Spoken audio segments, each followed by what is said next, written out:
Good morning বাচ্চারা। Morning sir. কি ব্যাপার হলো, সবার টোন কেন এরকম হয়ে যাচ্ছে? স্যার আসলে আপনাকে না একটু অচেনা অচেনা লাগছে, কখনো স্কুলে দেখিনি তো স্যার, তাই। আরে বাচ্চারা, আমি তোদের ফুটো স্যারই, শুধুমাত্র এখন লুকটা চেঞ্জ করেছি। কি বলেন স্যার, সত্যি? আচ্ছা, তোদের এবারে নাম প্রেজেন্ট করছি, এক এক করে প্রেজেন্ট দে। হ্যাঁ, roll number 1, yes sir. Roll number 2, আছি বটে স্যার। Roll number 3। এই তো এদিকে স্যার। দেখতে পাচ্ছি ওদিকে তুই ইয়েস স্যার নো স্যার এসব বলতে পারিস না, এদিকে স্যার করছি যত সব। রোল নাম্বার 4, আই এম হাজির স্যার। এরকম ঢং করে না বললেই হয় না, যত সব। প্রত্যেক স্কুলে এরকম 11 জন করে থাকবে, আলাদা আলাদা নাটক করবেই করবে। রোল নাম্বার 5, মুই স্যার, মুই প্রেজেন্ট স্যার, প্রেজেন্ট। বাবা তোমার উপস্থিত তদলে যাচ্ছে, তুমি বাংলাতেই বলবে, ঠিক আছে? যত সব, 3-4 বছর ধরে একই ক্লাসে পড়ে আছে, এখনো প্রেজেন্ট শব্দটা ঠিক করে উচ্চারণ করতে শিখলো না। যত সব বোলা ভালা মার্কা বাচ্চা। আর তুমি বাবা মদনা, 6 বছর ধরে হাঁটা খুলে রেখেছো, মাছি না ঢুকে যায়, এবারে হাঁটা বন্ধ করো। তা বাবা গোপাল, এবছর পাসটা হবে তো, নাকি আরো 2-3 বছর থাকার পরিকল্পনা রয়েছে? না না স্যার, হয়ে যাবে হয়ে যাবে। এইবারে স্যার একদম টপ করে দেখাবো এই ক্লাসের মধ্যে। বাবা গোপাল, তোমার কনফিডেন্ট দেখে না বাবা আমার মনটা পুরো ভরে গেল। কিন্তু জানি তোর দৌড় কত দূর, প্রত্যেক বছর এই একই ডায়লগ মারে, একই কনফিডেন্ট দেখায়, পড়াশুনো করে না, যত সব ভুঁদা মাথা থাকা। বল আমি ভালো আছি, এটা ইংলিশে বলে দেখা। আই এম আছি গুড। বাহ বাবা বাবা, সুন্দর। আর একটা বলছি, সেটাও ওরকম করেই একটু বলো। বল সূর্য পৃথিবীর চারিদিকে ঘোরে, এটা ইংলিশে বল। সান সান রাউন্ড আর্থের চারদিকে। বাহ বাহ বাহ, খুব সুন্দর হয়েছে গোপাল। আরে তালি দাও, তালি দাও সবাই এর জন্য। দাঁত কেলাচ্ছে, বস চুপচাপ। সুমনা তুমি বলো, তুমি কেমন আছো, এটা ইংলিশে বলো। How are you sir? বাহ বাহ বাহ, সুন্দর হয়েছে। গোপাল মোটা মাথা, সুমনার দেখে কিছু শেখ। দেখ কিরকম সুন্দরভাবে পড়াশোনা করছে মেয়েটা, শেখ কিছু।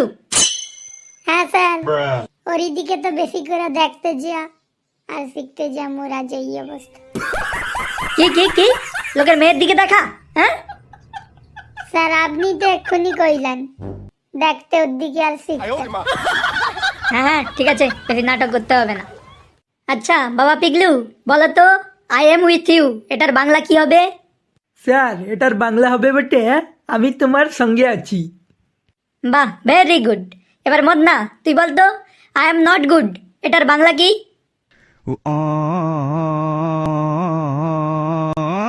স্যার ভেবে তো দেখলাম, কিন্তু ঠিক স্যার মনে পড়ছে না। পড়বে কি করে বাবা, পড়াশোনা তো করলে পড়বে না, যত সব। বল তো দেখি আই লাভ ইউ মানে কি? স্যার এটার মানে তো একদম সহজ, আই লাভ ইউ মানে আমি তোমাকে ভালোবাসি। হা হা হা গো, আমার বাবাটা কত সুন্দর একদম কনফিডেন্টের সঙ্গে উত্তরটা দিয়ে দিল, আমার বাবাটা, আমার সোনাটা একদম।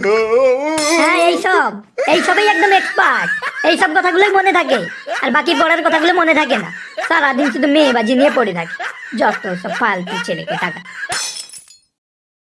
এবার বল্টু তুই বল যে আমরা একসঙ্গে গিয়ে পরিশ্রম করি, এটা ইংলিশে এবং ইংলিশের টানের সঙ্গে বল। চলো আমরা একসঙ্গে গিয়ে পরিশ্রম করি, ওইয়া। বাহ সুন্দর সুন্দর হয়েছে, যত সব। এই রাত থেকে ভিডিও দেখাগুলো বন্ধ কর, আর একটু পড়াশোনার দিকে গুরুত্ব দে। বল এবার বল, তুমি আসবে বলে তাই বসন্ত এসেছে, এটা ইংলিশে বল। তুমি আসবে বলে বসন্ত এসেছে, ইংলিশে বল, ওইয়া। ওই রাত জেগে জেগে যারা ড্রেস পরার পয়সা নেই তাই বিনা ড্রেসে ভিডিও বানায়, ওদের ভিডিওগুলো দেখা বন্ধ কর, তাহলে একটু মাথায় যদি কিছু ঢুকে। ওইসব ঢুকেই একদম ভুসা ভরে আছে, ওইয়া ওইয়া করছে। বাবা পিগলু বলো তো আমাদের কটা কাল? স্যার মূলত আমাদের বাংলার ভাষায় মানে বাংলা ভাষায় স্যার গ্রীষ্ম, বর্ষা, শরৎ, হেমন্ত, শীত আর বসন্ত। স্যার মূলত এই 6টা কাল। কিন্তু স্যার একটা প্রবলেম আছে এইখানে। কি প্রবলেম? স্যার সমস্যাটা হইল তেমন বড় কিছু সমস্যা নয়, তবে স্যার যেটা দেখতে পাই স্যার শীতকাল তো এখন একদম নাকে বরাবর, মানে স্যার একদম নেই কইলেই চলে। আর স্যার আমরা বুঝতে পারিনি যে কোনটা গ্রীষ্মকাল আর কোনটা বর্ষাকাল আর কোনটা শীতকাল। স্যার শীতকালেও দেখি বর্ষা হয় রে, গ্রীষ্মকালের দেখি বর্ষা হয় রে, আর বাকি যে কালগুলা আছে সেগুলা কি কইব স্যার, তারা তো অভাবে চলে, তাদের কালগুলাকেও সব বর্ষাকাল খেলে। আর স্যার পাখা চালানোর কথা কইলে আর কি কইব স্যার, পাখাও কোন কালে কখন চালাই দি আমরা নিজেরাও জানি না। কখনো মনে হয় রাত্রিবেলা শীতকাল, দিনের বেলা গ্রীষ্মকাল, আবার মাঝে মাঝে মনে হয় দিনের বেলা বর্ষাকাল। স্যার কোন কাল কখন স্যার বুঝতে পারিনি একদম। পা স্যার মাথায় উঠে গেছে আর মাথাও স্যার পায়ে চলে আসছে, এইরকম একটা কালের কাহিনী স্যার এখন। বাবা পিগলু, তুই তো অনেক বড় মনের কথা বলে দিলি রে। আমরা জানি সবাই এই একই কন্ডিশন আমাদের সকলের সঙ্গেই চলছে। যাই হোক, তার জন্য তো আমরাই দায়ী, কি আর করতে পারি। ধীরে ধীরে তো আমরাই পরিবেশকে নষ্ট করছি না বাবা, ঠিক আছে? এবার থেকে পরিবেশের দিকেও একটু গুরুত্ব দিস।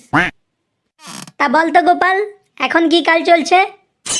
স্যার এটা মুই খুব ভালো করেই জানি স্যার, কারণ একটু আগে গরমে বেড়াইছিলি তো, মানে রোদে বেড়াইছিলি তো স্যার, অবস্থা সে যা খারাপ হয়ে গেছিল স্যার, তাই জন্যই জানি স্যার এটা স্যার গ্রীষ্মকাল। জানি তো, তোর কাছ থেকে এরকম উত্তরটাই আশা করা যায়। যত সব, এটা গ্রীষ্মকাল নয়, এটা বসন্তকাল এখনো। ও সত্যি স্যার, জানিনি স্যার। এরকম গরম পড়লে স্যার আপনি বলুন কি করে মনে হবে এটা বসন্তকাল? তোকে বেশি মনে হতে হবে না, তোর মনে যাই হোক হবে। তোর তো মনে হয় তুই প্রত্যেকবারে পাস করে যাবি, টপ করবি, তোর মনে কি আর সত্যি হয়? যত সব, ওসব মনে টনে বাদ দে। বল, গ্রীষ্মকাল তো আসতে চলছে, তাই গ্রীষ্মকাল নিয়ে একটা রচনা বল। স্যার এ তো একদম সহজ কাজ। মুই স্যার যাই পড়াশোনা করি বা নাই করি স্যার, তবে এই গ্রীষ্মকালের রচনা এটা একদম সহজ, আর মুই এটা কয়ে ফেলবো। তবে শুনুন স্যার, স্যার গ্রীষ্মকাল হলো একটা কাল, আর যেই কালটাকে আমরা প্রথমে বলি, যেমন স্যার গ্রীষ্ম, বর্ষা, শরৎ, হেমন্ত, শীত ও বসন্ত, স্যার প্রথমে কিন্তু আমরা গ্রীষ্মটাই বলি।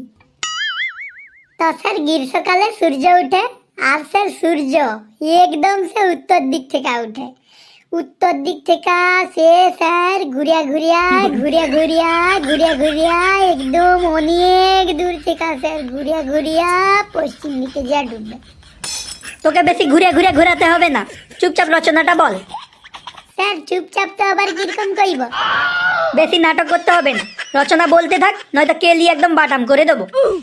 হ্যাঁ স্যার, হ্যাঁ স্যার। তো স্যার সূর্য একদম পশ্চিম দিকে ডুবে।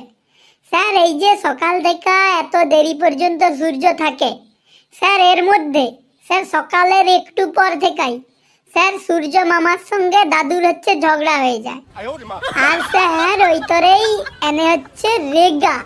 স্যার নিজেরা ঘরে তো ঝগড়া করলো সূর্য মামা আর দাদু, ঝগড়া করিয়া স্যার বা মামির সঙ্গেও করতে পারে, যাই হোক না কেন স্যার এনে ঝগড়া করিয়া সে কি রেগে যায় স্যার, একদম পেপে যায় স্যার। গরমে তো আমরা পুরা ঝলসি যাই স্যার, একটু আমরা আমরা বলাই যা রে, কিন্তু যাই হোক স্যার মনে ঝলসি যাই। আর স্যার জানকার একতলা ঘর আছে স্যার, তাহলে আর কইতে হবে না। যদি একতলা ছাদ ঢালাই ঘর হয় স্যার, সে ছাদের এত গরম স্যার যেন মনে হয় স্যার কোনো ওভেনের ভিতরে কেউ ঢুকেছে, আর ঢুকে আসে সারা দিন রাত ঝলসাইতে থাকে স্যার। এসি জানকারে আছে স্যার, তানকার ভালো, আর জানকার নেই স্যার, তানকার স্যার কি কইব, কি দুঃখের যে দিন স্যার। দুঃখ হয় স্যার, প্রচুর কষ্ট হয় স্যার এই গরমে। কেউ বিতরণ করার মধ্যেও থাকেনি স্যার, একটা আদ্রতা বেশি বেশি বিতরণ করুন না, করবেনি স্যার, কেউ করবেনি। আমার ভুল হয়ে গেছে তোকে রচনা বলতে বলে, চুপচাপ থাক এবার, একটাও মুখ নাড়বি না। মদনা, তুই এবার বল, গ্রীষ্মকাল নিয়ে একটা তোর মতো করে রচনা বল। স্যার গ্রীষ্মকাল হলো এমন একটি কাল যেটা কিছু মানুষের পছন্দের আর কিছু মানুষের অপছন্দের। স্যার গ্রীষ্মকালে মানুষজন অনেক বিতরণ করে, যেমন স্যার শরবত বিতরণ করে, জল বিতরণ করে, আইসক্রিম বিতরণ করে। আমরা রাস্তার ধারে এরকমভাবে স্যার কত ফ্রিতে খেয়েছি। আর স্যার এই একই জায়গা থেকে যদি আমি শীতকালের সঙ্গে গ্রীষ্মকালের স্যার তফাৎ করে দেখি, স্যার শীতকালে মানুষের শীত যাতে না লাগে তার জন্য স্যার কত লোক এসে কম্বল বিতরণ করে, লেপ বিতরণ করে, কিন্তু স্যার গ্রীষ্মকালে যখন এত তাপ জাগে তখন স্যার কেউ আর একটা পাখাও বিতরণ করে না, একটা এসিও বিতরণ করে না। বলুন এবারে স্যার এগুলো কি না ইনসাফি হচ্ছে না স্যার আমাদের সঙ্গে? হ্যাঁ, গ্রীষ্মকালে বিতরণ করব না, শীতকালে বিতরণ করব, এগুলো স্যার হয় কখন? আর স্যার অন্যদিকে ঘুরে দেখুন একটু, যে কালটা স্যার সব কালেই থাকে, শীতকালেও হয়, গ্রীষ্মকালেও হয়, হেমন্তকালেও হয়, বসন্তকালেও হয়, সেটা হচ্ছে স্যার সর্বব্যাপী বর্ষাকাল। আর একবার স্যার আপনি ভেবে দেখুন, বর্ষাকালেও কিন্তু লোকজন বিতরণ করে, এমনকি স্যার সরকার থেকেও বিতরণ করে।